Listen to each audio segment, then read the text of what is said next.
તરબૂચ ઉનાળાની સિઝન આવે એટલે દરેકના ઘરે તરબૂચ આવવા લાગે। પણ શું તમે જાણો છો કે બજારમાંથી લાવેલા તરબૂચ લાલ નીકળશે કે ફીકા? તો હવે તમારે ચિંતા કરવાની જરૂર નથી।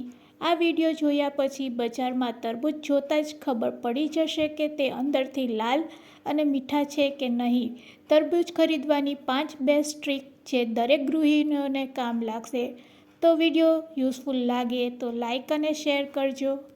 મારી ચેનલ ઉપર નવા હોય અને મારી ચેનલને હજુ સબસ્ક્રાઈબ ન કરેલ હોય તો સબસ્ક્રાઈબ કરી બાજુનું બેલ બટન દબાવવાનું ભૂલશો નહીં, જેથી કરીને તમને મારા નવા વિડીયોનું નોટિફિકેશન મળતું રહે।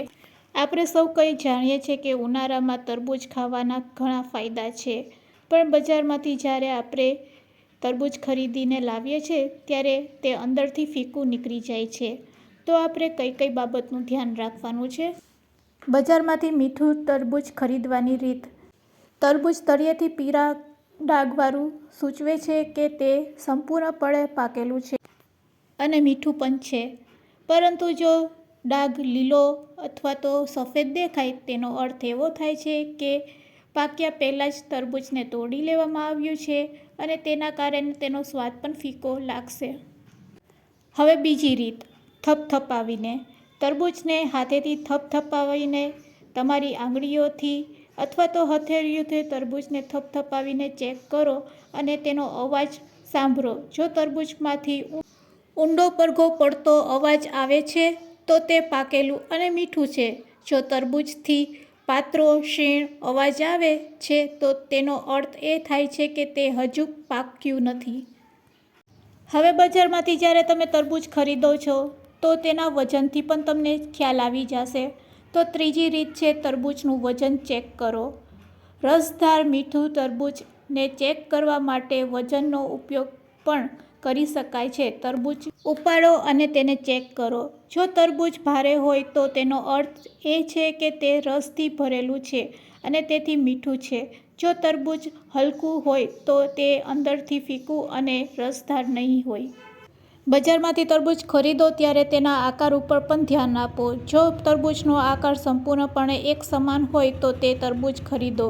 વિચિત્ર આકારનું તરબૂચનો અર્થ એ છે કે તેને પૂરતું પાણી કે સૂર્યપ્રકાશ મળ્યો નથી। પાંચમી રીત છે તરબૂચની ચમક। જો તરબૂચ ખૂબ જ ચમકતું હોય તો તે પાક્યું નહીં હોય।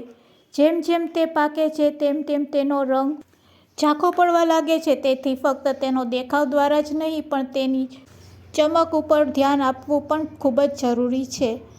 બજારમાં ખરીદતા પહેલાં જો તમને આ 5 ટ્રીક ખબર હશે તો તમારું તરબૂચ છે એ એકદમ લાલ ચટક તરબૂચ નીકળશે। તો કટ કરીને પણ બતાવું છું, જો લાલ ચટકદાર તરબૂચ આપણું દેખાઈ રહ્યું છે। હવે કેમિકલવાળું તરબૂચ હોય તો કઈ રીતે આપણે જાણી શકીએ છીએ? તો કાપ્યા પછી તરબૂચ કેમિકલવાળું છે કે નહીં તેની મારી પાસે 2 ટ્રીક છે। તમારી પાસે ટીશ્યુ પેપર હોય તો તમારે આ રીતે ટીશ્યુ પેપરને થોડીક વાર તરબૂચ ઉપર રાખવાનું। ટીશ્યુ પેપર આ રીતે પલળી જાય પછી તમે ચેક કરી શકો છો। જો કેમિકલથી તરબૂચ પકાવેલું હશે તો ટીશ્યુ પેપરમાં લાલ કલર લાગી જશે। તો હવે તમે જોઈ શકો છો ટીશ્યુ પેપર આપણું પલળી ગયું છે પણ ટીશ્યુ પેપરનો કલર ચેન્જ નથી થયો, એટલે આ તરબૂચ ઓરિજિનલ પકાવેલું છે। હવે આપણે જાણીશું બીજી રીત। તો જ્યારે આપણે તરબૂચ ખાતા હોય તેની પહેલાં આપણે એક વખત તરબૂચને ચેક કરી લેવાનું કે શું તે કેમિકલથી પકાવેલું છે કે ઓરિજિનલ રીતે પકાવેલું છે। ઓરિજિનલ રીતે પકાવેલું તરબૂચ હોય છે તે કલરમાં સહેજ ફીકો લાગતો હોય છે, આમ તો લાલ હોય છે પણ કેમિકલથી પકાવેલું તરબૂચ વધારે લાલ હોય છે અને ઓરિજિનલ રીતે પકાવેલું તરબૂચ છે તેમાં કણીઓ પણ હોય છે। હવે એક ટ્રીક હું બતાવું છું। આ રીતે થોડુંક પાણી લેવાનું અને તરબૂચના થોડાક ટુકડા તેમાં રાખી દેવાના। જો કેમિકલથી પકાવેલું તરબૂચ હશે તો પાણી લાલ થઈ જશે। તો તમે જોઈ શકો છો અહીંયા બિલકુલ પાણી લાલ નથી થયેલું, એટલે આ ઓરિજિનલ રીતે તરબૂચ પકાવેલું છે। તો બસ આવી નાની નાની બાબતનું ધ્યાન રાખશો તો તમને પણ ખરીદતા આવડી જશે તરબૂચ। તો ફ્રેન્ડ્સ, આ વિડીયો તમને કેટલો યુઝફુલ લાગ્યો છે તે મને કમેન્ટ્સમાં જરૂરથી કહેજો અને યુઝફુલ લાગ્યો હોય તો તમારા ફ્રેન્ડ્સ, મિત્ર અને ગ્રુપમાં શેર કરવાનું ભૂલશો નહીં। તમે પણ હવે ઉનાળામાં આ રીતે જ તરબૂચ ખરીદજો, એકદમ લાલ ચટકદાર નીકળશે અને સાથે મીઠા પણ નીકળશે જો આ 5 ટ્રીકનું તમે ધ્યાન રાખશો તો. Thanks for watching. ફરી મળીશું એક નવા જ વિડીયો સાથે.